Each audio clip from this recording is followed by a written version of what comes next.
Hola, buenas noches. ¿Cuántas veces hemos escuchado hablar de unidad y de sospechas hacia la unanimidad? ¿Son la misma cosa? ¿Qué significa unidad en Cuba? ¿Hay fracturas? ¿Cómo se resuelven? Hoy, en El Ojo que te ve, exploramos en la importancia de la unanimidad y de la unidad y qué significa para la pelota y para la realidad política de este país. Este es el programa de las preguntas difíciles. Quédese, esto empieza ahora. Y este es uno de esos paneles que me recuerdan el inmenso privilegio de mi profesión. Esta noche converso con Irma Seguerer, que es conocida por el pueblo cubano por la larga lucha que libró junto a su familia para el regreso de los 5 héroes. La madre de René González es además una líder de barrio, una mujer que es conocida en su barrio del Cotorro por resolver problemas, por meterse en problemas. Tiene un proyecto sociocomunitario llamado Soñarte, en que a través de la vía educativa transforma conductas de niños, jóvenes y adultos a través de las diferentes manifestaciones de la cultura. Muchas gracias por estar aquí. Y también para contar su experiencia como parte de un equipo y la importancia que tiene la unidad, le damos las buenas noches a Carlos Tavares, el número 56 de la pelota cubana, 5 veces campeón nacional con Industriales, campeón panamericano, mundial y olímpico. Buenas noches, gracias por estar aquí. Y el profe Fabio Fernández, que pone buena el aula hablando de historia. Él es el vicepresidente de la Unión de Historiadores de Cuba, es conocido por sus polémicos análisis en los medios de comunicación y por supuesto en la Universidad de La Habana, donde enseña historia como un cuento interesante o un chisme que explica tanto de nuestro presente. Gracias a los tres por estar aquí. Les cuento las reglas del juego. Tenemos 3 rondas de preguntas y 3 minutos, nunca más que eso, para responderlas, aunque en algún momento, por supuesto, podremos polemizar un poco más. Empecemos con la calle, porque hicimos varias entrevistas. Vamos a ver. El 1 de mayo del 2000, nuestro comandante en jefe en la Plaza de la Revolución, en su concepto de revolución, dice que revolución es unidad. La unidad lo que se refiere es a poder estar juntos, apoyarnos, ayudarnos, a estar enfocados en la misma tarea, en la misma visión, con el mismo objetivo. Y es muy importante para el desarrollo de alguna actividad en cualquier índole que se esté viendo, pues que haya diversidad de criterios. Todos no tenemos que pensar igual. Las contradicciones son las que dan el desarrollo. Porque si todo el mundo piensa que algo está bien, no hay por qué trabajar en una solución a eso o por qué buscar una mejoría en eso. Las contradicciones son necesarias. No es posible una teoría que no tenga una parte opuesta, un contrario. Es necesario esa confrontación para entonces llegar a una idea de discernir un criterio único que responda a dicha unanimidad. Unanimidad no significa sentarnos, no significa buscar el horizonte común y no significa unidad. Unanimidad puede ser muy espontánea y muy fantasma. Un país que vive muy cerca del imperio más poderoso del mundo tiene que desarrollar un poder inmenso y para ello necesita un consenso unánime de enfrentamiento al imperialismo. Además, es condición sine qua non en cualquier país de Latinoamérica ser antiimperialista para ejercer la revolución. Segundo, la unidad no implica precisamente esa unanimidad. La unidad es consenso en cuanto al proyecto que estás realizando, aunque las diferencias tácticas sean importantes. Porque a pesar de que una decisión pequeña o mediana pueda haber criterios divididos, no quiere decir que en algo de mayor magnitud las personas no piensen igual y no converjan en criterios y estén unidos por una causa. La unidad es importante, la unanimidad también. Con la unanimidad corremos el peligro de vaciar precisamente la unidad de los distintos bloques políticos, de las distintas corrientes dentro de la revolución. Fabio, en una entrevista anterior nos contabas que en Cuba la unidad se presenta como un trauma, porque su ausencia nos ha traído, o al menos así lo explicamos, grandes tragedias. En la historia de Cuba, ¿cuán importante ha sido el concepto de unidad? A ver, la unidad ha sido una sana obsesión del pueblo cubano. sobre todo en la búsqueda de transformaciones que generen beneficio para las grandes mayorías del país. Es decir, la unidad se convirtió en una, insisto, obsesión para el movimiento revolucionario que arrancó a mediados del siglo XIX y se movió en la segunda mitad de todo ese siglo. A partir de que se entendía de que si esa unidad no existía como realidad, era imposible lograr el objetivo supremo o los objetivos supremos que la revolución en marcha tenía. Ahora, esa realidad que se da en el siglo XIX y que está en el pensamiento de Céspedes, de Agramonte, de Maceo o de Martí, también forma parte del universo de las luchas políticas del siglo XX, donde también se entiende que la ausencia de unidad puede jugar un rol absolutamente nefasto para lograr aquello que se busca. Es decir, sin unidad, sin cohesión, sin un conjunto de fuerzas que converjan en torno a un programa, a un proyecto, a un sentido de qué se quiere, es muy difícil obtener la victoria. Hay que tener en cuenta también que el pueblo cubano se ha enfrentado a grandísimos poderes y esos poderes han sabido operar claramente con los elementos y los momentos de falta de unidad que han marcado el accionar de nuestra población. Si por ahí es por donde puede ir la línea de esa necesidad de la unidad, de conformar un paradigma unitario que nos permita asumir las tareas que como pueblo debemos cumplir. Eso es fundamental. El primer momento de la vida, Irma, donde uno practica, entiende qué cosa es la unidad, es la familia. Es el barrio, la comunidad, la relación con los otros. En un país tan contradictorio, también más desigual que hace unos años, en el barrio donde usted es líder, ¿cómo se construye la unidad? Yo creo que la unidad se construye escuchando a las personas. Nosotros tenemos que trabajar en el barrio con distintas, y hay de todo, de todo. Tenemos que conocer el barrio, inclusive nosotros no tenemos que esperar que vengan a vernos, nosotros vamos a verlos a ellos. Y nos conocemos las características de cada una de las ¿Cuántos años, perdone que lo interrumpa, cuántos años lleva usted con el proyecto Soñarte?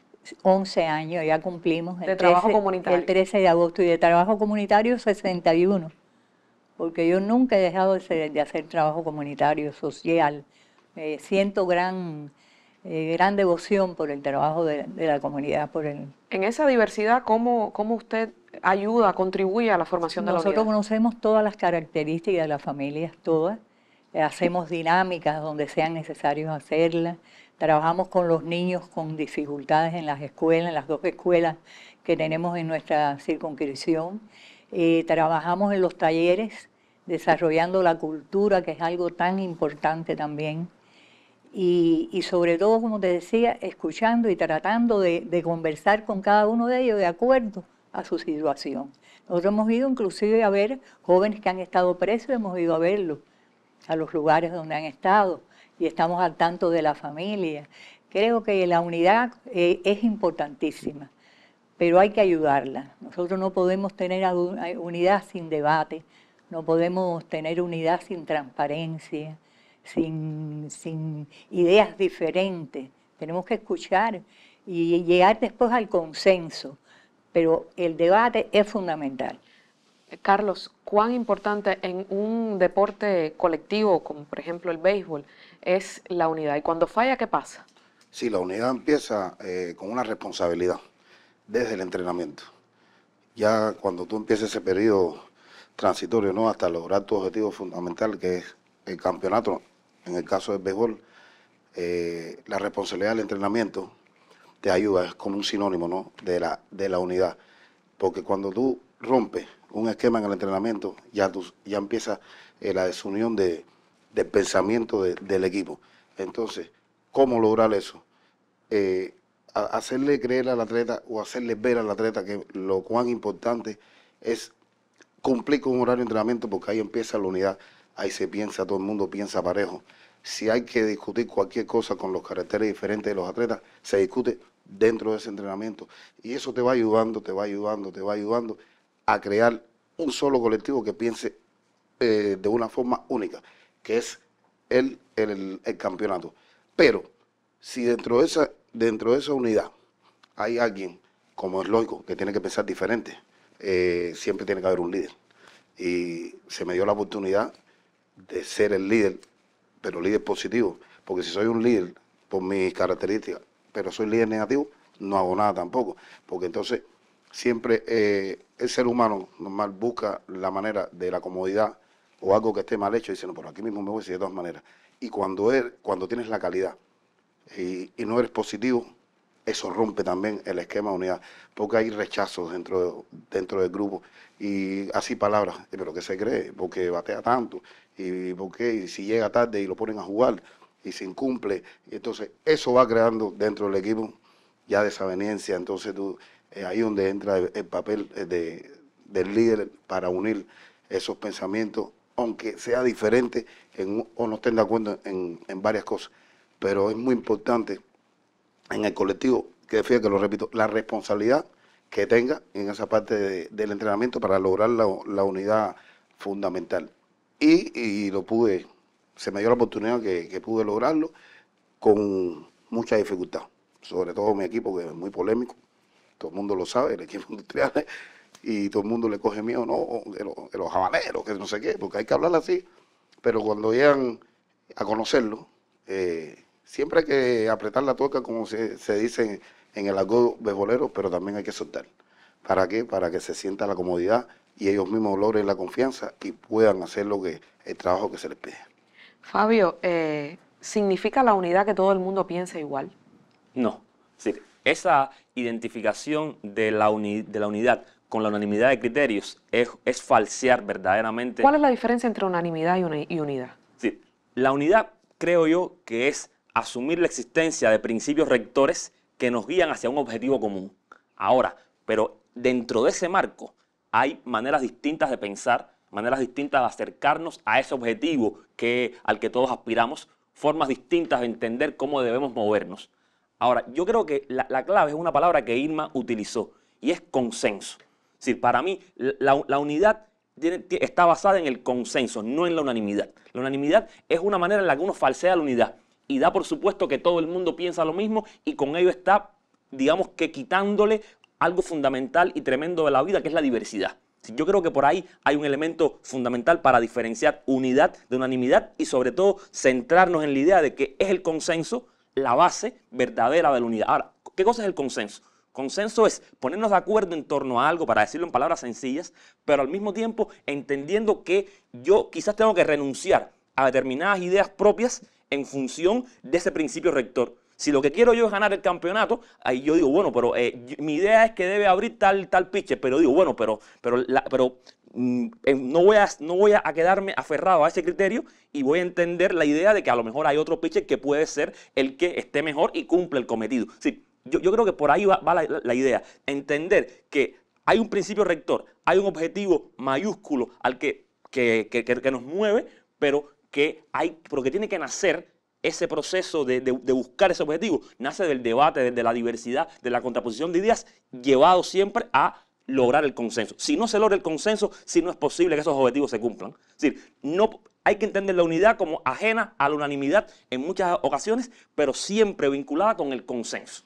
Correcto, pero la unanimidad a veces también hace falta. Por ejemplo, cuando Elian González estaba secuestrado en Estados Unidos, había unanimidad en el pueblo en que ese niño tenía que volver con su papá. ¿A veces la unanimidad también funciona o siempre debemos tenerle sospecha? No, a ver, ante determinadas circunstancias la unanimidad puede darse como condición y como realidad que existe. Y bienvenida. Cuando la unanimidad nace legítimamente... Cuando es auténtica. Sí, cuando la unanimidad es auténtica no hay ningún conflicto. Si todos aquí nos ponemos de acuerdo que esto hay que pintarlo de verde, perfecto. Nos pusimos de acuerdo porque creemos que el verde es el color más lindo del mundo, porque es la esperanza. Bien, pero hay una diferencia entre eso y la unanimidad, una unanimidad impuesta, en la que a lo mejor Tavares cree que debe ser rojo y se calla.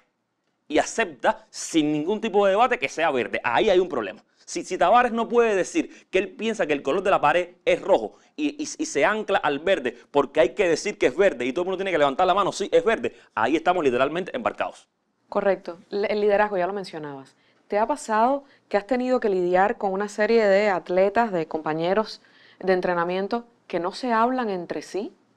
¿Cómo se resuelve eso para que se pongan de acuerdo y luego poder montar un show de pelota y ganar, por ejemplo? Sí, imagínate, tuve esa oportunidad, varios atletas Y yo busqué una manera muy cómoda.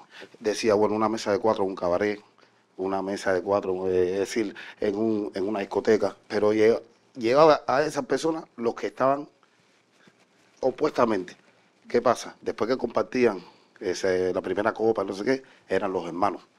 Y al final terminaban hablando de lo que se quería. En la parte de la unanimidad, ahí sí discrepé muchas veces. Porque entonces nos imponían un entrenamiento, un ejemplo, 9 de la mañana.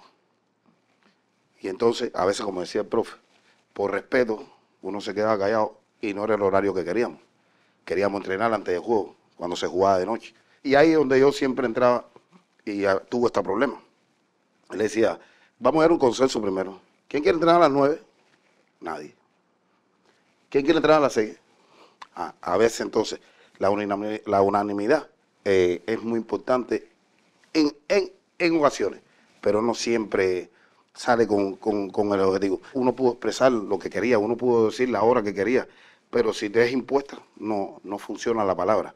Y entonces se rompe la unidad del grupo. Hay un conflicto, Irma, que tiene que ver con lograr que en la unidad nacional, con los pactos que como sociedad tenemos de frente, que el proyecto personal mío sea coherente con el proyecto de unidad nacional. Y eso no siempre pasa, y las condiciones no siempre están dadas. A veces también porque pasa lo que ambos han descrito sobre que yo pienso una cosa, pero no lo digo porque vaya el grupo me juzga o me mira mal. Entonces, si todo el mundo va por aquí, yo levanto la mano con todo el mundo. Y ahí callamos dolores, criterios. Sí. ¿Cómo se construye eso? ¿Cómo se dirime eso? Usted que tiene tanta experiencia en lidiar con tantos tipos de personas diferentes. Así mismo, tú has tocado algo que es verdad. ¿Cuántas veces vamos a una asamblea, todo el mundo levanta la mano y después cuando vamos al pasillo, siempre tiene que haber un pero? Sí, yo estoy de acuerdo con lo que... Pero esto se puede hacer de otra forma, pero no sucede así. Entonces te vas mal, te sientes defraudada de que tú no puedas. Y porque también la verdad se ha convertido en un defecto, increíblemente. Se ha convertido en un defecto. ¿Cómo normalizamos la verdad incluso si es tremendo, crítica? tremendo, porque entonces tú sientes como que te hacen así, tú dices, no puedo. Y eso, creo que eso sí nos hace muchísimo daño. Yo creo que la unidad tiene que estar en el apoyo a la revolución, en el amor que sentimos por nuestra revolución y por nuestra historia. Ahí sí, en el antiimperialismo, en la defensa de la revolución. Pero en lo demás no, la unanimidad nos hace muchísimo daño, porque eso detiene el desarrollo, porque cuántas ideas pueden mejorar una acción, una tarea, una actividad que tú vas a realizar. Y está en esa discusión donde sale realmente la verdad. Y entonces, ¿qué pasa? Que viene la inercia, porque entonces si tú hablas y das opiniones y nadie te escucha después, y tú dices, bueno, ¿para qué voy a seguir dando opiniones? ¿Para qué? Una cosa que lastima también mucho a veces, que las personas, por ejemplo, presenten una propuesta y no reciban respuesta de esa propuesta. Entonces nosotros tenemos que esta unidad cuidarla, pero cuidarla en ese sentido, trabajar para que sea de verdad una unidad y no que la gente se sienta, hay 1% de personas que se sientan disgustadas. Entonces tenemos que trabajar mucho con el ser humano, con la persona. Yo creo que nuestro presidente nos está dando las señas de cómo tenemos que trabajar y el equipo de trabajo que él tiene en las comunidades. No se concibe que en un municipio tú no conozcas a tus dirigentes. No se concibe, ¿cómo es posible? Cuando yo creo que no hay un barrio que ya no sea recorrido por la dirección de nuestro país. Entonces, ¿cómo tú concibes que en tu municipio no?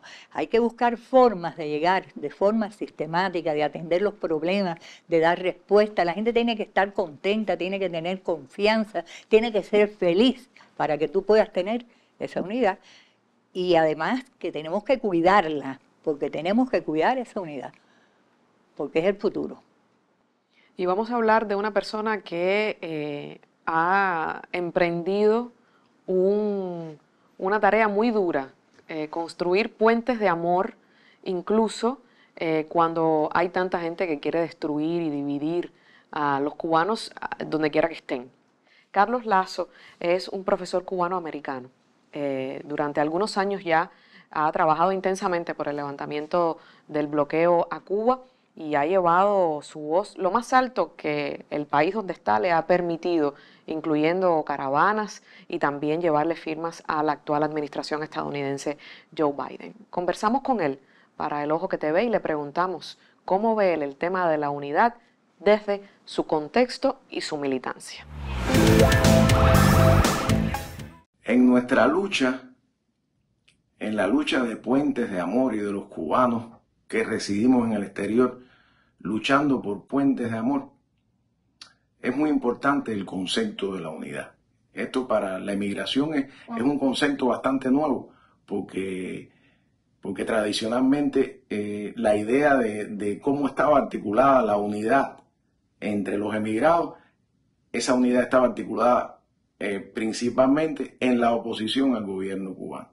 Sin embargo, esta nueva idea de puentes de amor no articula la unidad en oposición a nada, sino por el levantamiento de las sanciones que pesan sobre la familia cubana. Como en la guerra de independencia hizo nuestro apóstol, que fue capaz de unir a todos los cubanos más allá de sus diferencias, en la necesidad de la independencia del colonialismo español. En este caso, nosotros creemos que la unidad que más beneficia a Cuba, que más beneficia a la emigración y que más beneficia al pueblo cubano y a la familia cubana, es esa donde nos aglutinemos juntos, los de allá, los de acá, que este concepto de unidad en torno al levantamiento de las sanciones que pesan sobre Cuba y en torno al respeto a la soberanía nacional es un concepto que es válido en el corazón de cada cubano que siente y que sienta por Cuba. No tenemos manera de promocionar nuestros conceptos, nuestras ideas, porque hay un bloqueo. Además del bloqueo a nuestro país, hay un bloqueo informativo. Y prueba de eso es que nosotros hacemos caravanas en Miami, en los Estados Unidos, en el mundo, pero sobre todo las caravanas que hacemos en el sur de la Florida, por Puentes de Amor, en Tampa, en Miami, no son promovidas ni son publicitadas en los medios del sur de la Florida. Si fuera una sola idea la que nos pudiera unir a los cubanos emigrados, esa debe ser que se levante el bloqueo que pesa sobre Cuba y que se respete la soberanía nacional. Yo creo que uno de los desafíos, y ya lo mencionaba el profe Lazo, es también unir para el propósito antiimperialista que mencionaba Irma, de tener claro que hay un punto que nos une a todos, incluso si hay diferencias políticas, y indiscutiblemente la emigración también tiene que ser parte del futuro de Cuba, inevitablemente. Lo es del presente. El béisbol es un punto de unidad para los cubanos, Carlos, y también de alegría y de tristezas y dolores, de esperanzas y desesperanzas. No puedo perder la oportunidad de preguntarte, ¿qué te parece a ti la posibilidad de un equipo unificado aquí en nuestro país? Yo creo que eso debe ya suceder, no ahora, ya hace un tiempo atrás tenía que haber sucedido, porque al final que otros jugadores se hayan ido y piensen diferente no quiere decir que pierdan el amor por su país, porque al final son cubanos y que quieran volver a jugar su serie nacional. Yo tengo la oportunidad de viajar con mi esposa a los Estados Unidos y me convertí en un periodista. Entrevisté a Ronel Castillo, a Leonis Martín, jugadores de la MLB. Y una de las cosas que más me decían es, si dejan jugar en la serie nacional, ¿por qué? ¿Por qué no voy a hacerlo? Representar a mi Villa Clara, representar a Ciudad Ávila y volver a representar a Cuba. De hecho, muchos de ellos, tú les preguntas y te dicen que sí, que qué alegría sería volver a jugar por su país como lo hacen los demás, porque los dominicanos van para aquí, pero al final juegan por Dominicana, los venezolanos, ¿por qué no podemos hacer nosotros? ¿Quién lo impide? Parece que el sistema federativo de aquí, de la comisión o algo, hay algún tabú en esa parte, pero más que eso, más allá, el Departamento del Tesoro de Estados Unidos. De Estados Unidos no permite que jugadores que estén bajo la circunscripción de la MLB dejen el equipo ni para participar en eventos internacionales. solamente en los llamados premier. Es cuando único autorizan eso. Y a veces es doloroso porque muchos cubanos quieren ver a su figura. Porque mira, ahora está la MLB y la gente está contenta viendo a Yulieski, y viendo a Pito Abreu, y viendo a Rosarena, y viendo, por citar ejemplos. Hay que buscar la manera de escuchar, porque hay vías, y a ver, o conversar, llegar a un consenso. Entonces, yo estoy seguro que cuando digan, oye, los jugadores de la MLB que quieran jugar por Cuba, los jugadores de eso, va a ser unánime. Te lo digo, yo te lo aseguro. Y ver un equipo así, unificado, de nuevo con las mismas figuras y todo eso, va a ser como un plus, para decir la palabra exacta, para el mejor aquí en Cuba y para la defensa contra muchas adversidades que han ocurrido que no deben ser. Y para demostrarle al Departamento del Tesoro, sobre todo, que es el que incide y que tiene aguantado, de hecho, el acuerdo que teníamos con la MLB de la participación de los atletas, que muchos no saben, decía, no, que Cuba no quiere. No, Cuba siempre estuvo dispuesto. Pero cuando estaba lo de Trump, él hizo así y dijo, por aquí no. Y por eso ha existido la emigración de muchos atletas que no hay ni problema político, ninguno. Tú le preguntas, ninguno problema político. Todo el mundo quiere probarse en ese béisbol, pero al final quiere regresar para acá, para estar con su familia. Hay quien piensa que los límites nada más los pone Cuba en ese propósito de crear un equipo unificado y de que puedan venir los que han emigrado. Es decir, eso no es real. No. De hecho, esta serie nacional que pasó y la otra, Cuba abrió las puertas públicamente, que todo el que quisiera participar en la serie nacional estaba abierto, ¿no?, para que entrara a su provincia, es decir, entrar al país. ¿Hay problemas de mentalidad con eso? Sí, hay que ampliarlo, hay que cambiar porque eso fue uno de los cosas, cambiar todo lo que se ha cambiado. Entonces, hay que trabajar en base a esa frase, porque sí se puede hacer y va a ser de mucho beneficio. Y ahí vas a ver que va a ser una cosa unánime. Fabio, en la historia de Cuba hay varios ejemplos de disenso, contradicciones fuertes. La Mejorana y el mito que hay alrededor de esa reunión y los conflictos entre Maceo y Martí. También después, cuando el propósito era derrocar a la dictadura batistiana, estaba el Movimiento 26 de Julio y otras organizaciones que no tenían por qué subordinarse al Movimiento 26 de Julio y se unieron por un propósito. ¿Qué tú le dirías al que dice con respecto a la unidad? La erosionas si piensas diferente, si tomas otro camino. ¿Cómo se construye, cómo se comunica, cómo se persuade para comprender sobre una meta en común? Es decir, la unidad absoluta y en abstracto no existe. Es decir, siempre hay intereses irreconciliables que no pueden converger. Es decir, eso es importante. Porque si yo soy ahora industrialista, yo no puedo querer que gane Villa Clara. Si yo soy ahora jugador de industriales, yo no puedo querer que gane Villa Clara. Porque si quiero eso, soy un traidor a la causa del campeonato de industriales. Entonces, no siempre es posible que nos pongamos de acuerdo y que todos nos queramos y nos demos besos. No. La vida es compleja y en la sociedad se generan contradicciones irreconciliables. No se puede ser defensor de la soberanía de Cuba y proimperialista. Eso no se puede ser. Entonces, yo creo que la clave está en identificar el elemento que nos une.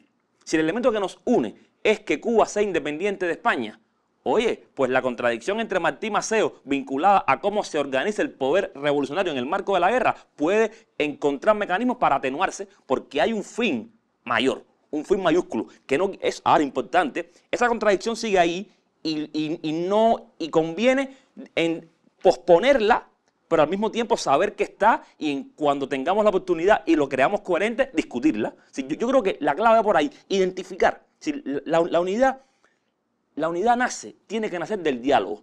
La persuasión está en el diálogo y en encontrar a partir del diálogo aquel elemento que nos da coherencia, aquel elemento que actúa como objetivo, como supraobjetivo al cual nos subordinamos desde una clara convicción. En la Cuba de hoy, yo creo que Tavares decía algo importante, lo decía desde la pelota, pero yo creo que hay que llevarlo al plano más general. Hay que pensar la unidad de manera distinta.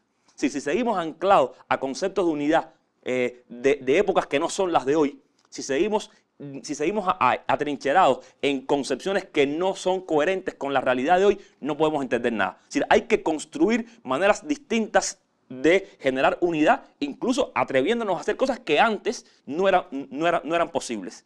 Es decir, el conflicto que podía darse en la década del 70 entre el que se iba y el que se quedaba, ese conflicto se ha redibujado en la Cuba de hoy. Y si no entendemos que se ha redibujado, no podemos construir verdaderamente un paradigma unitario. Ahora, yo creo que pensando en Cuba, hay dos elementos que son consustanciales, que es soberanía nacional y justicia social. Si esos pilares tienen que ser los horcones fundamentales de la casa que estamos construyendo, todo lo demás es discutible, todo lo demás puede ser puesto sobre el tapete. Ahora, el tema está en entender que soberanía y justicia social también son asuntos en los que debemos discutir respecto a cómo las entendemos. Entonces, perfecto, el diálogo puede existir en diversos temas y al mismo tiempo en los temas centrales tenemos que discutir también qué entendemos como tal. Y ahí anclarnos a la idea y a la necesidad de encontrar los consensos. Pero te digo, es importante, no puede haber unidad sin principios rectores, no puede haber unidad sin objetivo común y no puede haber unidad sin ese diálogo fecundo que nos permite articular el consenso. Irma, desafortunadamente no todos podemos estar en el aula con Fabio. Ay, sí, Y ya desafortunadamente, La invito. Sí, está bueno. Increíble. hay personas que ven una contradicción, es decir, en el cúmulo de deudas sociales que el periodo especial, las diferentes crisis, obviamente empeoradas por la situación de las sanciones de Estados Unidos y por los problemas endógenos que tenemos y que se están enfrentando, pero que los tenemos. Hay personas que sencillamente sienten que eso es más urgente y que si en el medio hay que hacer concesiones de cualquier tipo para resolver esos problemas, pues no importa. Por ejemplo, no todo el mundo comprende que la soberanía nacional depende necesariamente de un enfrentamiento a un imperio que siempre quiere borrar, erosionar esa soberanía nacional. ¿Cómo usted lo ve desde su experiencia de trabajo con el barrio, desde tener que haber, me imagino que contado a tanta gente su propia experiencia que vivió en Estados Unidos, que era una militante comunista, su mamá, del 26 de julio en Chicago, cuando era usted muy niña? Cuéntenos cómo usted lo ve. Mira, yo creo que todo está en lo que hagamos todos los días. Todos los días. Yo creo que hay que trabajar. Y ese concepto de que desde pequeño tú sepas qué es el trabajo, el que da toda la riqueza. Creo que nosotros tenemos que trabajar en la escuela, y me alegro que esté el maestro aquí, de que eso es un concepto que tenemos que desde pequeñito, desde preescolar, hay que enseñárselo a los niños. Porque nuestra sociedad, producto de toda esta situación, bloqueo, necesidades, diferencias que las tenemos, pero también la persona tiene que saber que tiene que sacrificarse, que tiene que esforzarse para lograr algo.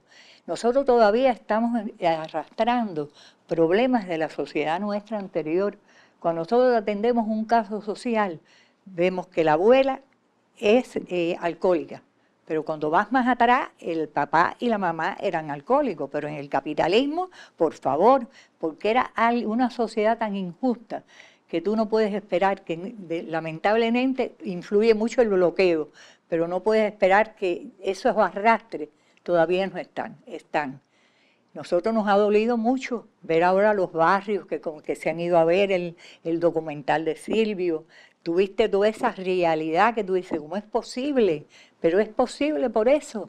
Y entonces yo pienso que el concepto de trabajo, yo creo que nosotros tenemos que nuestra educación, nuestro sistema de educación, que creo que es uno de los mejores, con todo lo que podamos tener deficiencias todavía, creo que en las escuelas tenemos mucho que hacer. Yo a veces sueño, porque yo sueño y quisiera durar 120 años para ver mi sueño. Ojalá. Y yo sueño que yo digo, bueno, nosotros tenemos una intelectualidad increíble, periodistas increíbles. Yo me leo Juventud Rebelde desde primera página hasta la última. Adoro a los alumnos esos de periodismo. Bueno, nos sacan lágrimas, son capaces de hacernos llorar con esos artículos. Y yo te digo, yo tuve una experiencia con mi nieta, con una de mis nietas, desde chiquitica, que yo cogí esos artículos de Juventud Rebelde y los leía con ella. Segundo grado, tercer grado, y yo me quedaba fría cómo ella era capaz de entender aquellas cosas, y ahí le estaba creando valores desde chiquitica. Eso nosotros tenemos que tratar de que nuestros intelectuales, nuestros artistas, bajen más a esas escuelas, yo digo secundaria, primaria, porque esas son las cosas que tú vas, una palabra a veces puede cambiar, una frase puede cambiar la vida de una persona. Yo oigo hablar al profe y me parece que estoy viviendo Maceo, que estoy en ese momento ahí. ¿Cuántas personas nosotros tenemos en Cuba que nos tenemos que sentir súper orgullosos de la intelectualidad que tenemos? Pero hay que bajar.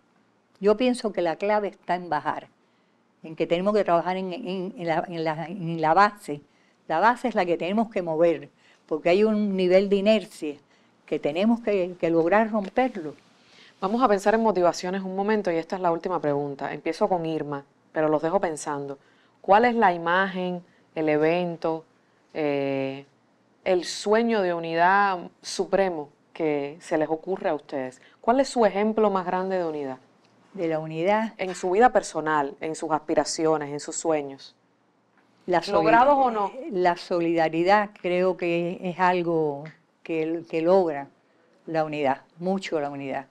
Que el querernos, el amarnos, en lograr apreciar lo lindo, apreciar lo hermoso, apreciar la cultura, esa cosa espiritual, que todo en la vida no es lo material. Yo no sé, para mí, lamentablemente, siempre me inclino para lo espiritual, a lo mejor no soy normal, pero creo que eso se construye. El sueño mío sería ese, vivir en un país así. Fabio. Desde mi experiencia personal, determinados momentos en los que he estado en colectivos mirando un evento deportivo. Pienso en Cuba jugando en el primer clásico mundial, o pienso en las morenas del Caribe ganándole a las brasileñas, creo que en los Panamericanos del 2007. Si de esos momentos donde todos nos sabemos cubanos y todos tenemos una conexión mágica, yo creo que ahí eso que es telúrico y que nos mueve, tiene que ser también otro horcón de todo proyecto de unidad que construyamos como nación. En mi caso, bueno, logrado, primero todos los años que jugué con Industriales. Eso para mí fue un sueño muy lindo. Y lo otro que quiero, ¿no? O persuado, es verme, no sé, dirigiendo ese equipo, logrando una unidad como yo pensaba cuando jugaba, con diferentes criterios, como piensan diferentes los muchachos, pero sí llevarlo a lo que yo quiero, a que todos piensen igual en el terreno. Y lo voy a lograr porque es una de las metas que tengo, lo voy a lograr porque hay personas que no saben esto. Porque todo el mundo siempre me dice, tú vas a ser el próximo directivo industrial. El guionista, uno de los guionistas de este programa me lo escribió, ¿eh? Entonces, y lo iba a dejar para las redes, pero qué bueno que ya me lo has respondido. Y entonces yo le digo, pero siempre, es decir, no es que no esté preparado, yo estoy más que preparado porque me he dedicado, gracias al profesor Frank Reinaldo, que con él me ha unido, me ha enseñado mucho, pero todo tiene su momento. Entonces hay que llegar a un consenso, hay que preguntar, dialogar, tengo que chocar con cosas, tengo que, no sé, dirigir a lo mejor otras categorías inferiores, oír y seguir las estrategias de cada director del equipo para crear la mía, que más o menos la tengo que crear. Y la mía siempre tiene que ser dejar la piel en el terreno, como dije. Ese es mi guión. Y a partir de ahí, el que piense diferente, tratarlo, es decir, no imponerle. Yo lo único que voy a imponerle es que jueguen béisbol, que cuando entren al diamante, piensen en béisbol. Fuera del diamante, todo lo que quieran. Me parece que tienes un compromiso ya con Irma, a ir a soñarte y hablarle a los niños de Cotorro sobre la pelota. Que sí. Así que te dejo ese compromiso. De hecho, tengo varios proyectos de esos de barrio. Tengo que ir al Cotorro, tengo que ir a la Mar. Bueno. Para hacer sobre esto tengo que ir al Morro. Con los cadetes también tengo que dar una conferencia. Y se está haciendo, todavía estamos en eso.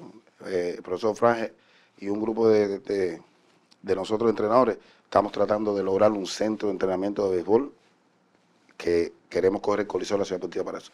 Vamos a esperar. Qué bueno. Esas son cositas que no se saben. Muchísimas gracias a los tres por estar. Un placer realmente. Hay muchos desafíos para construir la unidad, fortalecerla, repensarla, reconfigurarla, pero hay referentes. Prefiero quedarme con ese sentimiento de cuando el clásico de béisbol, cuando gana Cuba, de alguna manera todos tenemos la misma camiseta. Muchísimas gracias a los tres. Mucho que hablar en próximos programas, muchas preguntas que hacer, esas que usted se hace, las vamos a hacer aquí y ojalá todos consigamos respuestas. Esto es El Ojo que te ve. Nos volveremos a ver, por supuesto. Buenas noches. No dejes pasar la apariencia como si fuera realmente lo cierto. No cierres tu oído a mi voz por más que discrepes con mis argumentos. No abraces lo que no aprovecha por más que estrecho que sea el sendero. ¿Cómo es que dos pueden caminar juntos si no se ponen de acuerdo primero? Quizás que anhelamos lo mismo, quizás que hasta colaboremos. Quizás nos dividan principios que no violaremos. Pero esta tierra es cosa de todos, el gentilicio es solo el comienzo. Cubano es una condición que te hace honores, pero tiene un precio.